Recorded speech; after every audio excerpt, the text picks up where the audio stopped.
నమస్కారం city news కి స్వాగతం. ముందుగా ముఖ్యాంశాలు.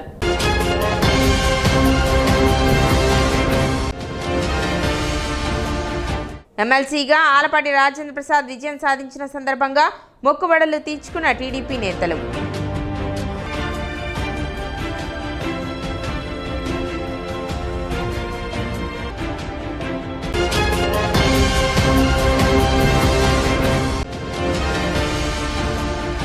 దారి దోపిడీకి పాల్పడిన ఆటో డ్రైవర్ను అరెస్ట్ చేసిన పట్టణ పోలీసులు.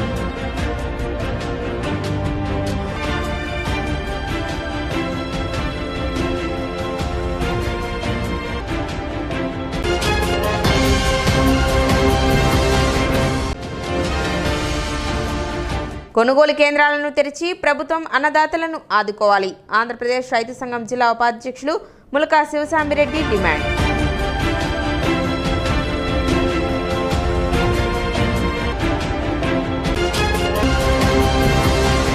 ఎమ్మెల్సీగా ఆలపాటి రాజేంద్ర ప్రసాద్ విజయం సాధించిన సందర్భంగా గంగానమ్మ తల్లి దేవస్థానంలో పలువురు టీడీపీ నేతలు మొక్కుబడులు చెల్లించుకున్నారు. 36వ వార్డు కౌన్సిలర్ బ్రహ్మేశ్వరరావు, లక్ష్మీనారాయణ, సురేష్, అంజిబాబు ఆధ్వర్యంలో ప్రభను కట్టి పట్టణంలో ఊరేగింపు నిర్వహించి అనంతరం గంగానమ్మ తల్లి ఆలయంలో మొక్కుబడులు తీర్చుకున్నారు. కార్యక్రమంలో urban bank chairman Mangamuri Hariprasad, municipal మాజీ చైర్పర్సన్ పెన్నెల వెంకట్రావు, రవి, రావి చిన్ని తదితరులు పాల్గొన్నారు.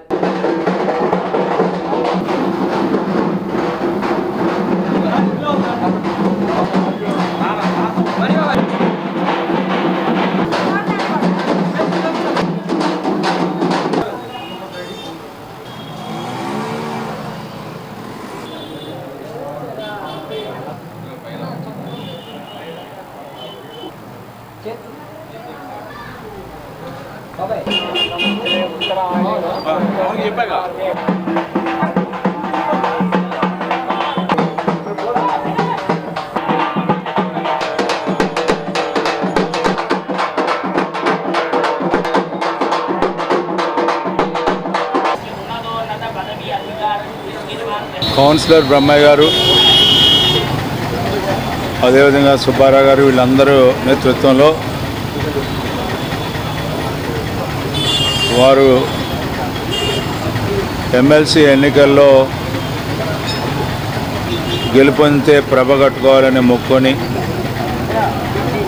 ఆ మొక్కు తీర్చుకునే సందర్భంలో గంగానమ్మ గుడిలో, అదేవిధంగా గంగాదేవి గుడిలో ప్రార్థనలు చేస్తామని చెప్పి అక్కడ కొబ్బరికాయ కొట్టుకోవాలని ఈ రోజున ఇంత పెద్ద ఎత్తున ఈ కార్యక్రమాన్ని పెట్టి దేవుని ముందల, తల్లి ముందల మా అందరికీ కూడా దీవెనలు అందించినటువంటి ఈ నిర్వాహకులకి, అదేవిధంగా ఈ పార్టీ కోసం పనిచేసే ప్రతి ఒక్క కార్యకర్తకి ఆ గంగానమ్మ తల్లి దేవి యొక్క అనుగ్రహం మా అందరూ ఉండాలి. మంచి కార్యక్రమాలు చేసేలాగా, అభివృద్ధి చేసేలాగా, ఈ పట్టణంలో వీరందరి పేర్లు చిరస్థాయిగా గుర్తుండేలాగా సేవ చేయాలని చెప్పి ఈ సందర్భం కోరుకుంటూ, నా గెలుపుకి పనిచేసిన ప్రతి ఒక్కరికి కూడా పేరు పేరున, మరి ముఖ్యంగా తెనాలి పట్టణంలో కానీ తెనాలి నియోజకవర్గంలో కానీ అత్యధిక శాతం పోల్ చేయటమే కాకుండా నీ నా అనే భావన లేకుండా అందరూ కూడా నా విజయం కోసం కృషి చేసిన ప్రతి ఒక్కరికి కూడా, మరి ముఖ్యంగా ఈ వార్డులో ఉన్నటువంటి బ్రహ్మయ్య గారు, సుబ్బారావు గారికి, వీరందరికీ కూడా వారి కుటుంబాలకి నా హృదయపూర్వకమైనటువంటి దీవెనలు. గంజాయి విక్రయిస్తున్న 3 యువకులను పట్టణ 3 టౌన్ పోలీసులు అరెస్ట్ చేశారు. బుధవారం 3 టౌన్ పోలీస్ స్టేషన్లో ఏర్పాటు చేసిన విలేకరుల సమావేశంలో డీఎస్పీ జనార్దన్ రావు వివరాలు వెల్లడించారు. నందిపాటి రాజశేఖర్ రెడ్డికి గంజాయి త్రాగుడు అలవాటు ఉండగా అతను హైదరాబాద్లో నాంపల్లి రైల్వే స్టేషన్ వద్ద గుర్తు తెలియని ఒక వ్యక్తి వద్ద సుమారుగా 1 కేజీ 500 గ్రాముల గంజాయిని 45,000 రూపాయలకు కొనుగోలు చేసి ఆ గంజాయిని తన స్నేహితుడైన తమనంపల్లి అరుణ్ కుమార్తో కలిసి తెనాలికి తీసుకుని వచ్చి తెనాలిలో మరో వ్యక్తి దాసరి ప్రకాష్ బాబును కలుపుకొని తెనాలి పట్టణం మార్చిపేట రేపల్లె రైల్వే గేటు వద్ద ఉన్న పిచ్చి చెట్ల వద్ద ఖాళీ ప్రదేశంలో గంజాయిని ఎక్కువ ధరకు అమ్ముతూ తాగుతూ ఉండగా పోలీసులకు రాబడిన సమాచారం మేరకు దాడి చేసి అరెస్ట్ చేసినట్టు తెలిపారు. వారి వద్ద నుండి 1 కేజీ 500 గ్రాముల గంజాయిని స్వాధీనం చేసుకున్నట్లు డీఎస్పీ జనార్దన్ రావు తెలిపారు. సమావేశంలో సిఐ రమేష్ బాబు, ఎస్ఐ సిబ్బంది పాల్గొన్నారు. తెనాలి సబ్ డివిజన్ పరిధిలో 3వ పట్టణ పోలీస్ స్టేషన్లో ఒక గంజాయి కేసు ఉందనే సమాచారం మేరకు తెనాల 3 టౌన్ సిఐ గారు రమేష్ బాబు గారు, వారి ఎస్ఐ ప్రకాశ్రావు, వారి సిబ్బంది పెనపాడు రైల్వే గేట్ల దగ్గర రైడ్ చేయడం జరిగింది. అక్కడ రైడ్ జరగగా మనకి రాజశేఖర్ రెడ్డి, అరుణ్ కుమార్, ప్రకాష్ బాబు అనేవాళ్ళు గంజాయితో పట్టుబడ్డారు. ఇందులో రాజశేఖర్ రెడ్డి అనే అతను ఈ గంజాయిని హైదరాబాద్ నుంచి కేజీన్నర గంజాయి 45 రూపాయలు కొనుక్కొని వచ్చి వారి స్నేహితులు ఈ అరుణ్ కుమార్ అనే అతను, ప్రకాష్ బాబు అనే అతను వీళ్ళ ద్వారా ఇక్కడ వ్యాపారం చేసి డబ్బులు సంపాదిద్దామనే ఆలోచనతో ఇక్కడికి వచ్చారు. ఆ విషయం మనకు సమాచారం మీద మనం తెనాలి పట్టణ సిఐ గారు రైడ్ చేసి వాళ్ళని పట్టుకొని వారి దగ్గర కేజీన్నర గంజాయి రికవర్ చేయడం జరిగింది. వీళ్ళ మీద సస్పెక్ట్ షీట్లు ఓపెన్ చేసి ఫ్యూచర్లో వీళ్ళ మీద నిఘా ఉంచుతాం. అట్లాగే తెనాలి సబ్ డివిజన్లో ప్రజలందరికీ విజ్ఞప్తి చేసేది ఏంటంటే, గంజాయి సంబంధించి కానీ ఎటువంటి మీకు సమాచారం ఉన్నా కూడా మాకు తెలియచేసినట్లయితే దాన్ని పూర్తి స్థాయిలో అరికట్టడానికి మేము కట్టుబడి ఉన్నాం. దీన్ని మీరందరూ మాకు ఉపయోగించుకొని మాకు సహాయపడాల్సిందిగా పత్రికాముఖంగా మీ అందరికీ తెలియజేయడం జరిగింది. కేజీన్నర 45,000 రూపాయలు కొనుక్కొచ్చాడు. ఇతను ఇక్కడ ప్రకాష్ బాబు అనే అతను ఇక్కడ మనకి చిట్కో హౌసెస్లో ఉంటాడు. ఇతని ద్వారా మనం అమ్మకం చేసుకుందాం అనేది రాజశేఖర రెడ్డి తీసుకొచ్చాడు. వీళ్ళ ముగ్గురిని మనం అరెస్ట్ చేశాం ఈరోజు. ఈ నందిపాటి రాజశేఖర రెడ్డి అనేవాడు గోరంట్ల, అరుణ్ కుమార్ అనే అతను పేరేచర్ల గ్రామం, దాసరి ప్రకాష్ ఇక్కడ తెనాలి రోడ్లో టిట్కో హౌసెస్లో ఉండి ఈ బిజినెస్ చేద్దామని స్టార్ట్ చేశారు. వాళ్ళని మనం సమాచారం మేరకు అరెస్ట్ చేయడం జరిగింది. ఇంతకుముందు కేసులు ఏమీ వీళ్ళ మీద మనకి రిపోర్ట్ కాలేదు. వీళ్ళు తాగడం అయితే అలవాటు ఉంది. తాగడం అలవాటుతో పాటు ఇప్పుడు అమ్మకానికి అమ్మి డబ్బు సంపాదన ఆలోచనతో ఈ వ్యాపారం స్టార్ట్ చేశారు. ఆ వ్యాపారంలో లావాదేవీలు లాభాపేక్షతో చేయడం జరుగుతూ ఉంది. దాన్ని మనకు దొరికారు. మార్కెట్లో ధర లేదు, పైగా అకాల వర్షాలకు జొన్న రైతు కుదేలవుతున్నా కానీ ప్రభుత్వం పట్టించుకోకపోవడం దుర్మార్గమని ఆంధ్రప్రదేశ్ రైతు సంఘం జిల్లా అధ్యక్షులు ములకా శివసామిరెడ్డి విమర్శించారు.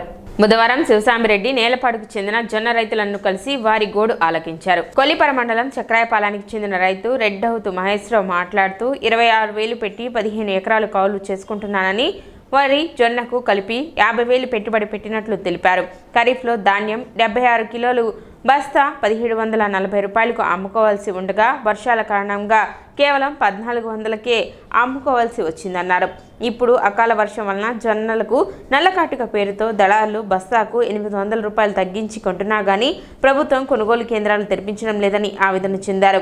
తెనాలి నాజర్పేట గంపల గంగరాజు మాట్లాడుతూ 4 ఎకరాలు స్వంత భూమితో పాటు 10 ఎకరాలు కాలుకు చేసుకుంటున్నానని చెప్పారు. ప్రభుత్వం ఆదుకోకపోతే నిల్వ చేసుకునే వీలు లేదు కాబట్టి దళారులు అడిగిన రేటుకే అమ్ముకోవాల్సి వస్తుందన్నారు. బిల్లా కిషోర్, జలీ నానీలు మాట్లాడుతూ ఎకరానికి 20,000 నష్టం వస్తుందని పేర్కొన్నారు. విలేకరులతో శివసామిరెడ్డి మాట్లాడుతూ కూటమి ప్రభుత్వం కొనుగోలు కేంద్రాలు తెరిచి అన్నదాతలను ఆదుకుంటుందో లేక దళారులకు ఉపయోగపడుతుందో తేల్చుకోవాలని కోరారు. తెనాలి నియోజకవర్గంలో జొన్న నూర్పిళ్ళు అట్లాగే మొక్కజొన్న నూర్పిళ్ళు కూడా ముమ్మరంగా సాగుతున్నాయి. ఈ కాలంలో అకాల వర్షాలు కూడా రైతుల్ని వెంటబడి వేధిస్తున్నాయి. ఏం చేయాలో దిక్కుతోచని పరిస్థితిగా ఉంది. కౌలు చూస్తే 25,000 నుంచి 30,000 రూపాయలు పైన కౌలు, అట్లాగే పెట్టుబడి ఒక 30,000 పైన అయిందని కౌలు రైతులు చెప్తున్న పరిస్థితుల్లో జొన్న దిగుబడి చూస్తే గత సంవత్సరం కంటే ఈ సంవత్సరం దిగుబడి తగ్గింది.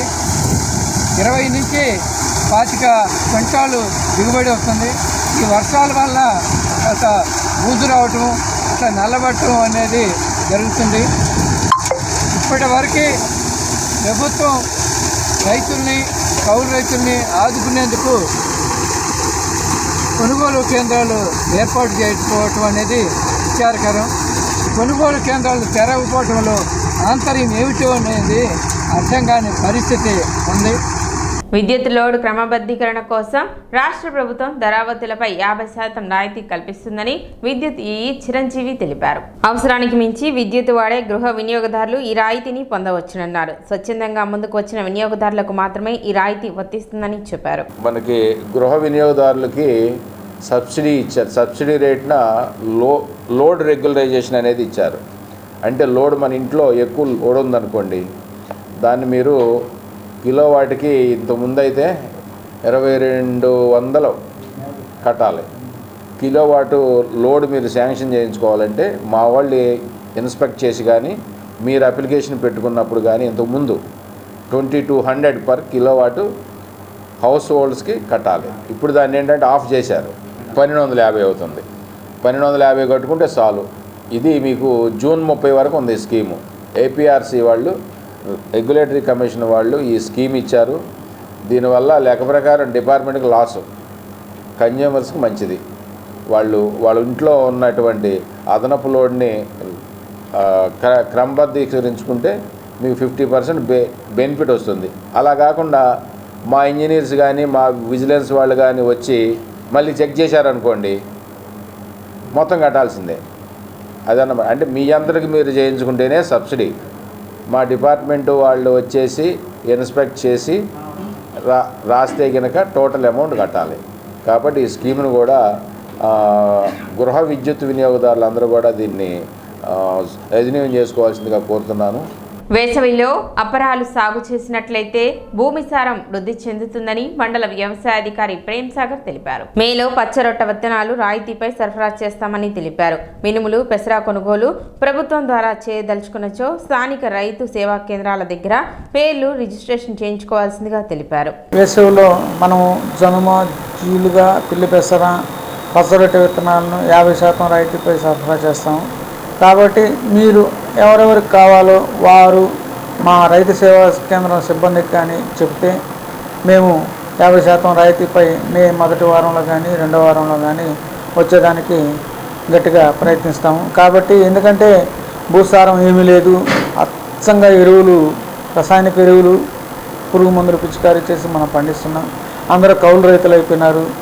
కాబట్టి ఆ భూమిని పట్టించుకునే నాదుడు లేకుండా పోయారు. కాబట్టి ఖచ్చితంగా పచ్చరొట్ట విత్తనాలు వేసి దాన్ని సాగు చేసి దాన్ని దమ్ము చేస్తే మనకు భూమి సారం వృద్ధి చెందుతుంది. బుడిపలు, రైజోబియం బుడిపలు ఉంటాయి పిల్లిబెసల్లో కానీ జనుములో కానీ, అవి నత్రజని స్థావరాలుగా ఉంచుతాయి. కాబట్టి మీరు పచ్చరొట్ట విత్తనాలను వేసుకొని భూసారాన్ని పెంపొందించుకోవాల్సిందిగా రైతు సోదరులను కోరుకుంటున్నాం. దానికి కావలసిన విత్తనములను రైతు సేవా కేంద్రాల ద్వారా ఎంతెంత కావాలో చెప్తే మేము సరఫరా చేసేందుకు సిద్ధమవుతున్నాం. ఈ ఎండాకాలం సెలవులో కూడా అపరాలు మామూలుగా పంట కోసం కాకుండా మినుము కానీ పెసరు కానీ విత్తనాలు చల్లేసేసి మళ్ళీ దుక్కి చేస్తే భూమి కొంచెం శాంతిస్తుంది. ఎందుకంటే ఇంతకు ముందుగానే చెప్పినాను, భూసారం వృద్ధి లేదు కాబట్టి, భూసారం లేదు కాబట్టి, పశువులు లేవు కాబట్టి ఈ పచ్చరొట్ట విత్తనాల ద్వారా, అపరాల ద్వారా మనం భూసారం వృద్ధి చెందించుకోవాలి. ఫార్మర్ రిజిస్ట్రీ అనే ప్రక్రియ, 13 నెంబర్లు వచ్చే రిజిస్ట్రీ ప్రక్రియ ఎవరెవరైతే చేసుకోలేదో ఫార్మర్ రిజిస్ట్రేషన్, వారు వెంటనే మీ రైతు సేవా కేంద్రాలకు ఓనర్స్ ఎవరైతే పొలం ఉన్నారో వాళ్ళు రిజిస్ట్రేషన్ చేసుకోవాల్సిందిగా కోరుతున్నాం. ఇప్పుడు ఒక చిన్న విరామం.